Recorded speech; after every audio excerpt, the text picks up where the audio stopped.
আজি বনাওঁ আহক আমেৰে ৰাজমালাই। তাৰ কাৰণে মই এটা পকা আম লৈছোঁ আৰু আমটো ধুনীয়াকৈ সৰু সৰুকৈ টুকুৰা বাকলি গুচাই কাটি ল'লোঁ।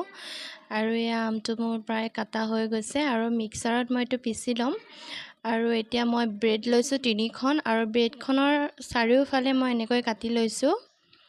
আৰু মই এতিয়া ব্ৰেডত এয়া দিছোঁ গাখীৰৰ সৰ আৰু গাখীৰ দিছোঁ 3 চামুচমান আৰু গাখীৰ কমাই দিব, কমাই দিলে সানিবলৈ ভাল। অকণমান সোৱাদ অনুসৰি চেনি দিছোঁ আৰু এতিয়া মই এনেকৈ সৰু সৰুকৈ এনেকৈ বল বনাই লৈছোঁ আৰু আপোনালোকে মন পচন্দ শ্বেপত এনেকৈ বনাই ল'ব পাৰে। আৰু এইখিনি মই ফ্ৰিজত আধা ঘণ্টাৰ কাৰণে ৰাখি থ'ম। আৰু গাখীৰ ইয়াত দি দিছোঁ পেনখনত আৰু ইয়াত দেখিছেনে আকৌ দিছোঁ গাখীৰৰ সৰ আৰু দিছোঁ এটা তেজপাত আৰু তেজপাতৰ গোন্ধটো দিলে ভাল আহে।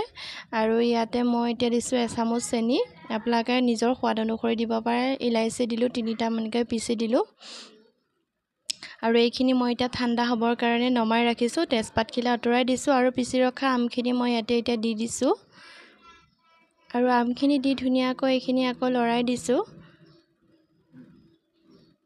আৰু যাতে আম আৰু গাখীৰখিনি ধুনীয়াকৈ মিক্স হৈ যায়। আৰু কাজু ইয়াৰ আলমণ্ড সৰু সৰুকৈ টুকুৰাকৈ এনেকৈ কাটি লৈছোঁ। আৰু লৈছোঁ এফালে ডালিম আৰু ডালিমটো অপশ্যনেল হয়। আৰু এইখিনি মই ফ্ৰিজত ৰাখি থ'লোঁ আৰু এনেকৈ এটা বাতিত মই এনেকৈ দি গৈছোঁ